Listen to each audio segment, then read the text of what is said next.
You're watching The Experience, Comic Culture and Sales. Streaming live daily to Facebook, YouTube, Twitch, and Twitter. 2, 1.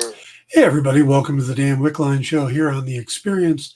We're going to be doing things differently going forward. We've had a good talk with producer Kyle, looking at the numbers and figuring out what's going to make the show the best it possibly can be. So going into December, we're going to make some changes and then maybe tweak it some more in January. But this is what we're going to work with, at least for this next month. We're going to start doing a Tuesday show that's not going to be the full hour that we used to be doing. It's going to be our news update show. Basically, I'm going to come on, catch you up on everything that took place from the last time we did a show.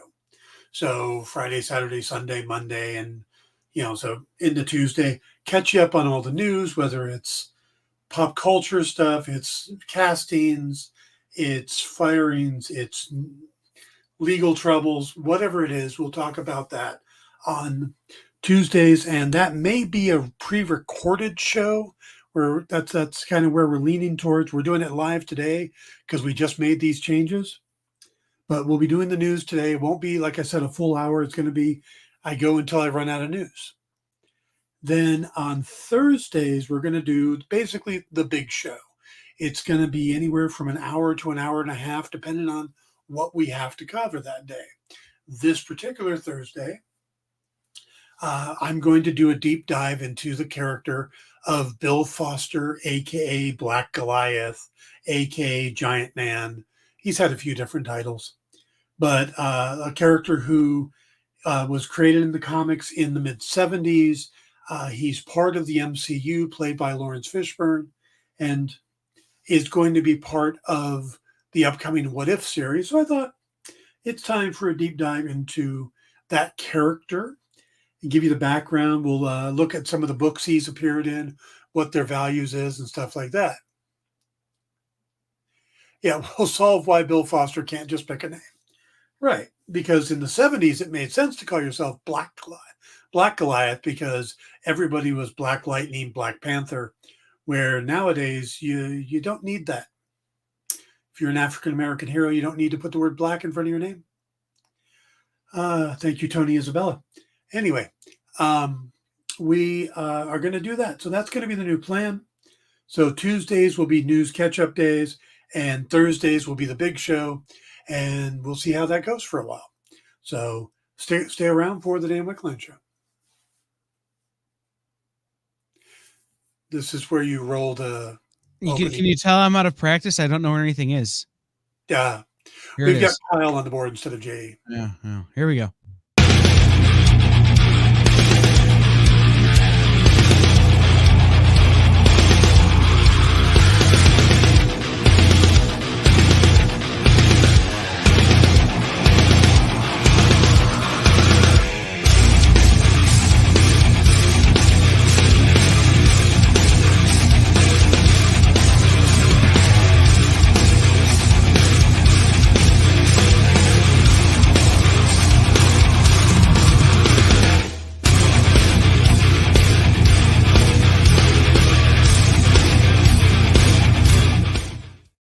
Everybody, welcome to the Dan Wickline Show here on The Experience.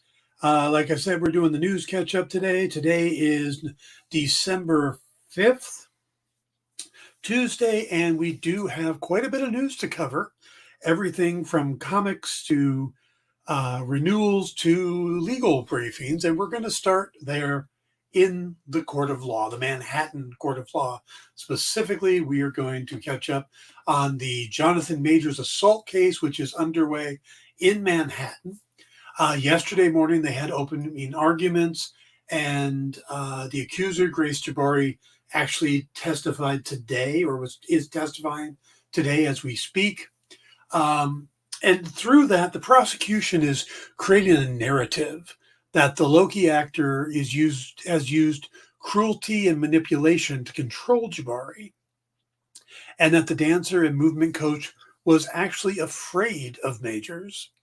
Now, the defense, on the other hand, is used their opening statement to kind of shift the blame towards Jabari, saying that she had threatened suicide at one point and was the aggressor. Was the aggressor in the attack that was kind of fueled by jealousy, in that she believed that Majors was getting texts from another woman. Now, in court yesterday, both sides, before all the opening arguments, actually agreed to reduce the number of charges against Majors from originally 8 down to 4, but that doesn't change the how much threat he's in. He still could possibly face up to a year in prison if convicted. Now, during her testimony, Jabari talked about their previous relationship that started all the way back while filming Ant-Man and the Wasp: Quantumania over in the UK, and how she said how it became serious very quickly, with them spending most days together, and how he's basically said he loved her very early in the relationship. Now, she also talked about 2 incidents that happened while overseas, where Major reportedly flew into a rage only for them to reconcile later. Now, there is some speculation that we know that there's some legal documents that have not been unsealed and are supposed to remain unsealed that could involve those incidents or something else altogether. We don't know, but that's what the speculation is. She also testifying today was a digital evidence analyst for the DA's office who compiled surveillance videos that tracked both Majors and Jabari's movements prior to and after the incident in question. Now, the analyst admitted while under oath that he only retrieved the data requested by the DA and none of the footage that involved Jabari supposedly dancing at a nightclub after the altercation. And I know that is supposed to be a big part of the defense's case, is that supposedly after he hurt her, she went to a nightclub and was dancing with friends. So now this trial is continuing. The defense is expected to question Jabari later today and into tomorrow. And the whole trial is expected to only last about 2 weeks. So there's a good chance that, the jury's not going to want to spend the holidays, having to do with court. So they're going to probably try to wrap it up quickly.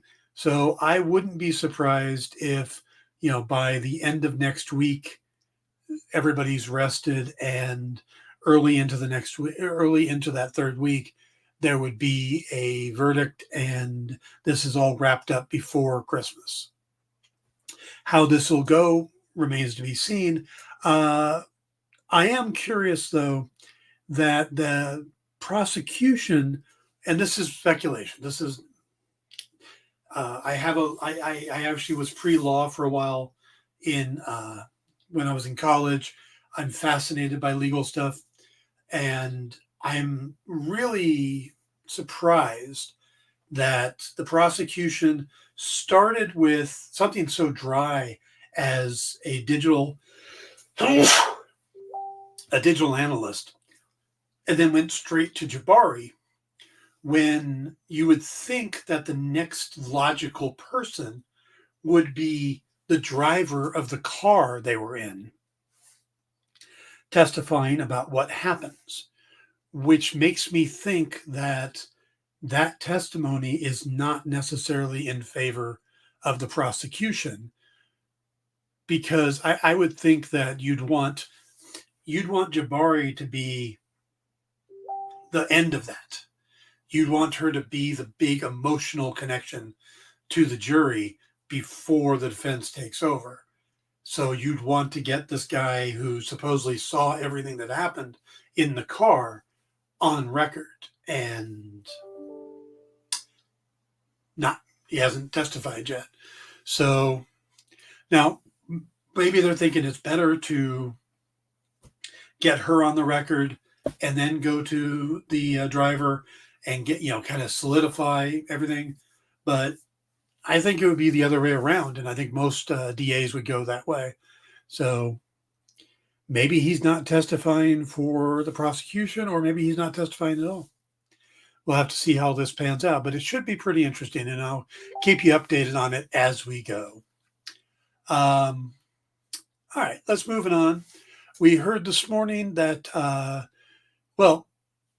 it turns out that John Oliver's big success of this year was not necessarily helping the Pateki Teki bird become the bird of the century down in New Zealand. And if you don't know what that is, you should look it up. He went on talk shows dressed as a Pateki Teki bird, and literally all his fans voted, and that became the bird of the century.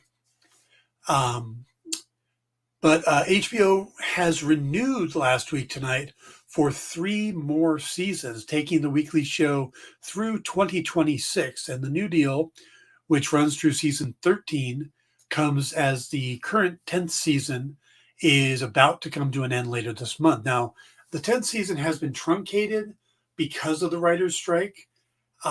It's only doing about 2/3 of its normal episode count. But in this 2/3, they have been able to cover everything from timeshares, psychedelic therapy, homeowners association, abortion rights, the Israeli-Hamas war, dollar stores, and the Tennessee Adult Entertainment Act, as well as most recently organ donation. So let's see. Kyle says the number of people who voted for the Emperor Penguin because they can't follow directions made me itchy. So you think they should have voted for the Pateki Teki? Well, the thing is, the Pateki Teki qualifies. The Emperor Penguin, not native to New Zealand, therefore does not qualify. So why are you voting for a bird that can't win? This is like nothing. I was going to make a political comment. I'm not going to do that now. But yeah, no. They had to disqualify something like 10,000 people for voting for the stupid Emperor Penguin because they couldn't tell the difference. Hey, can we do a movement to make the Pateki Teki the national bird or the official bird of the experience? Have you seen the clip about how the Pateki Teki mates? Yes. It already is the official bird of the nerds who run this place. But we definitely need more Pateki Teki on this channel. So, I'm on it. All right. Moving on. Apple TV has renewed the Epic Saga Foundation for a 3rd series. This, of course, is based on the Isaac Asimov trilogy. Foundation stars Jared Harris and Lee Pace, and it chronicles the epic saga of the Foundation, a band of exiles who discover that the only way to save the Galactic Empire from destruction is to defy it. Now, the quote here is, "I'm thrilled Apple has given us the opportunity to continue chronicling Asimov's pioneering galactic saga.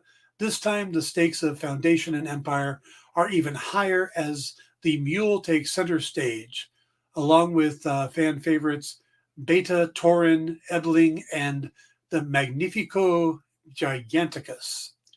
This all came from showrunner and executive producer David S. Goyer. Hey, Ed. Hey, Kenneth. Yeah, it's Star Wars without the magic and just as many silly names. Seriously, Magnifico Giganticus. That sounds like either a bad Harry Potter spell or what Kyle, I think, has named his penis. So I was gonna say that's what I named Nick's ego. Heyo.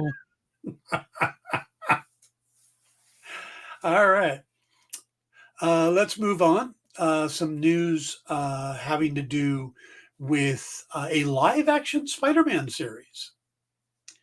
Yes, Steve Lightfoot, known for his work on Apple's Shantaram and Netflix The Punisher series, has signed on to co-showrun the Amazon live-action Spider-Man noir series based on the Marvel comic. As reported in February, the as-of-yet untitled series is written and executive produced by Oren Uzel from The Lost City. It follows an older, grizzled superhero in the 1930s New York City. A source close to the project says that the show is set in its own universe that involves an alternate Spider-Man character who is not Peter Parker. Lightfoot will serve as the co-showrunner and executive producer with Uziel.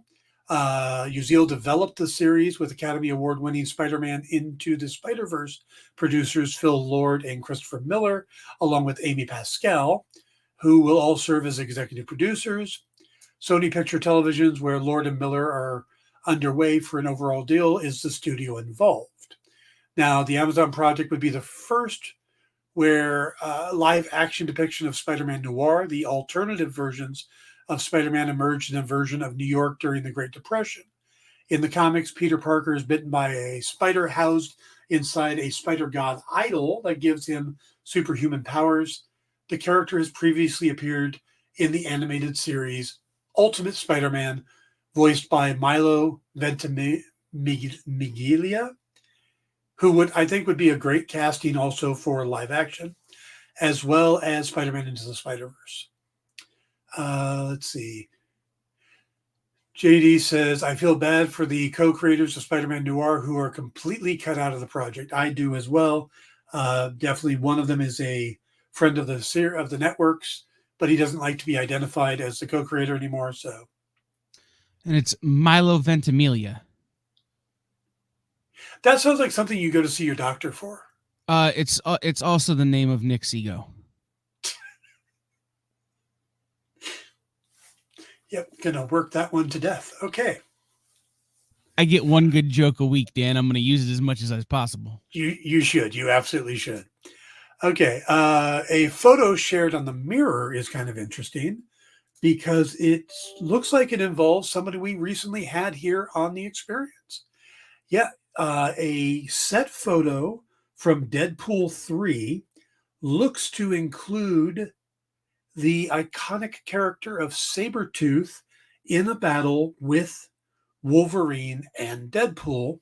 Of course, Hugh Jackman is in it in his yellow and blue outfit that we've been seeing from the set. And it looks like Sabretooth from the first X-Men movie, which was played by Tyler Mane.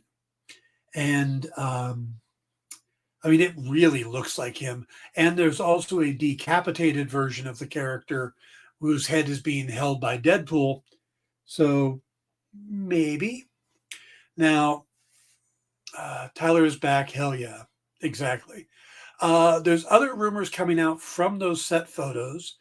And I don't want to show the photos, but I will say that in it there is a car that looks an awful like that big long car Red Skull had in Captain America, the First Avenger, but like somebody has been messing with it. Also, what appears to might be the cupcake truck from Moon Knight. And there's also reports or rumors that Ray Park will be in it as Toad in the same scene. So we're going to get 2 of the Brotherhood of Evil Mutants from the original X-Men movie if these reports are true. Again, they're set photos. You never know. But yeah, it would be neat to have Tyler back. And this is filming in Atlanta, and Tyler lives in Atlanta. So it wouldn't be that big a stretch. Just saying. Okay. We have a recent press release from Disney Plus talks about the shows that will be appearing in 2024. Those include from Marvel Studios, of course, Echo will arrive on January 10th with all episodes available immediately. This is an all drop, which is kind of interesting because Marvel will be doing What If at the end of this year, where there's a new episode dropped every day. And then Echo's coming along, and they're just going to put the entire thing out on the 10th. But there's no indication they're going to do that going forward. It's kind of just for these shows. Excuse me. Yeah, that is the same Tyler Mane. He's also an ex-wrestler, I believe. I think. Yes, he wrestled in WCW. Yeah. And he's the husband of Renee Geerling, who we had on the show on this show here about 2 weeks ago. The series Echo tells the origin story of Maya Lopez, whose ruthless behavior in New York City catches up with her in her hometown. She must face her past, reconnect with her Native American roots, and embrace the meaning of family and community if she ever hopes to move forward, which is kind of interesting because it doesn't sound like they're necessarily turning her into a hero, which she does become in the comics, but it sounds like it's going to keep her, kind of the dark side that she's in. We know it has an appearance from Charlie Cox. We know that Vincent D'Onofrio will be back as Kingpin, so that's going to be a lot of fun in January.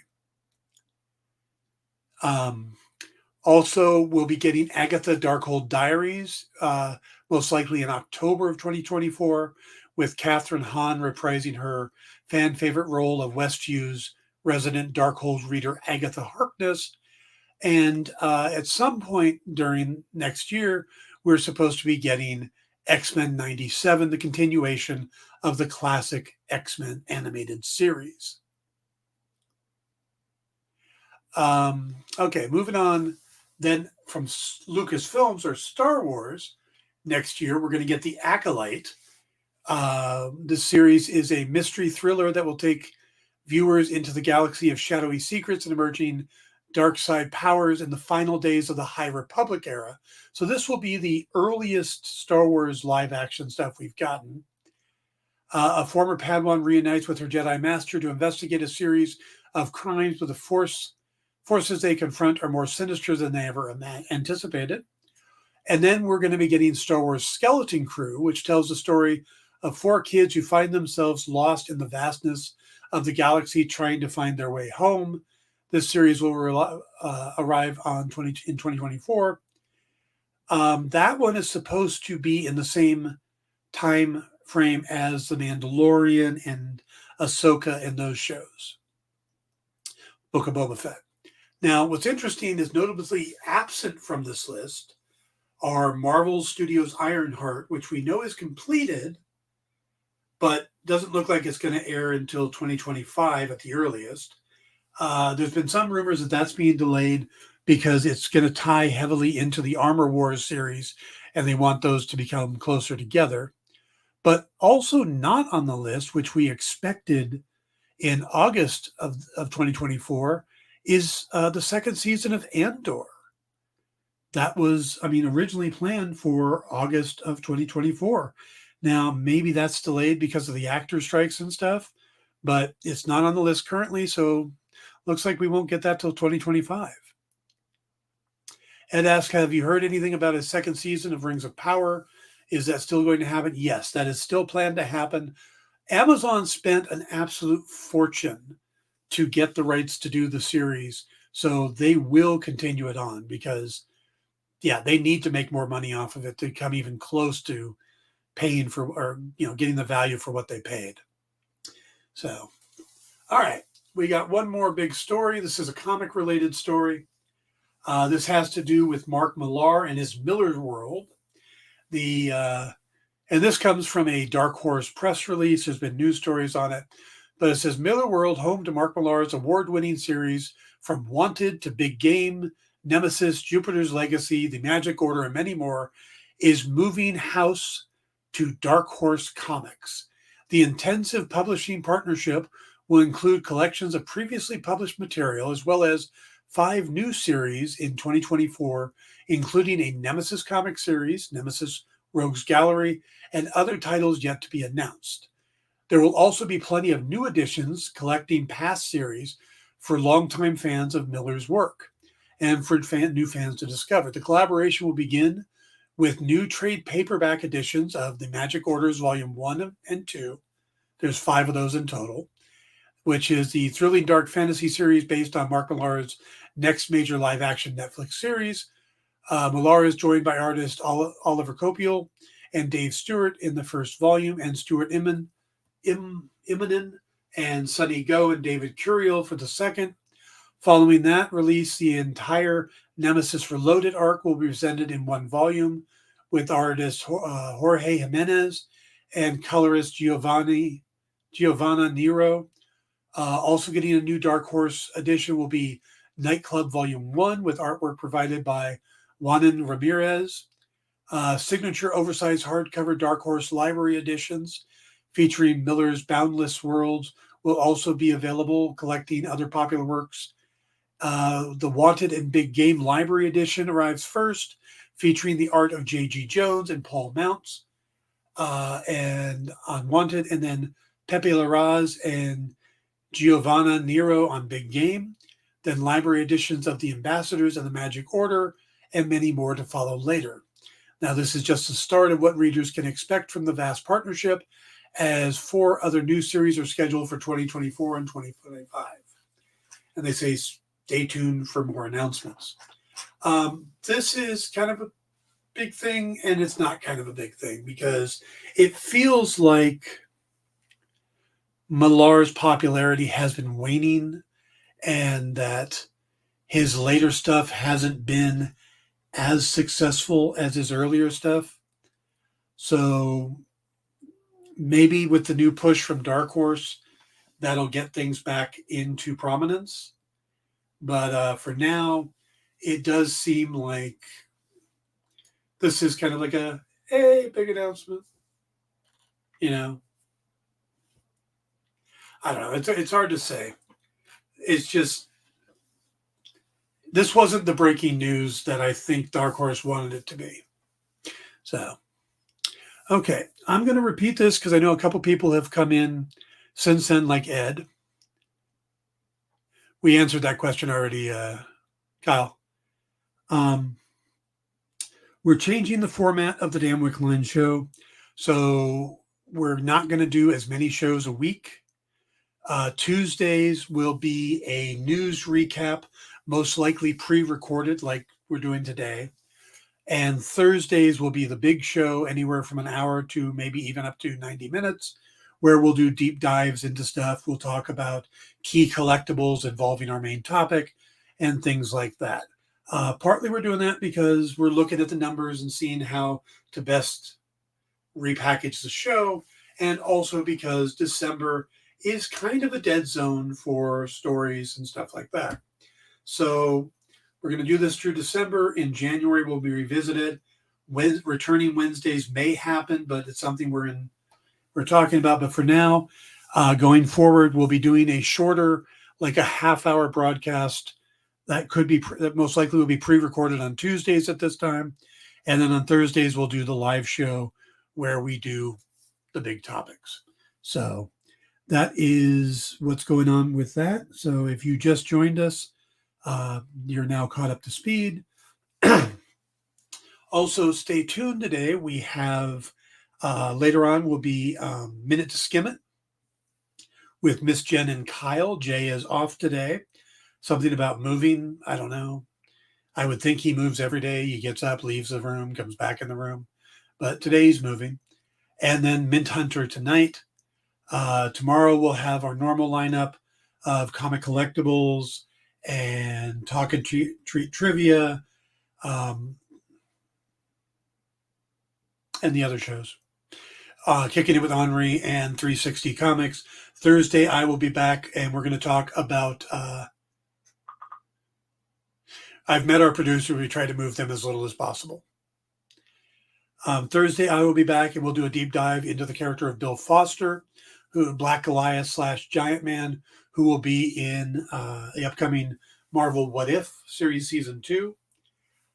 Then we'll also have What's in the Box with Miss Jen, and of course Sketch Up with Mog and Mel. So, and of course Fridays we have Original Art Show with Nick Marucci, and the Friday Night Lives with Nancy and the crew at Comics Unlimited. And Saturday night, if we've never told you this before, we have a dance party on Twitch. So that's our lineup for the rest of the week. Stick around for that. Thank you all for tuning in, and I will see you on Thursday. Have a good night.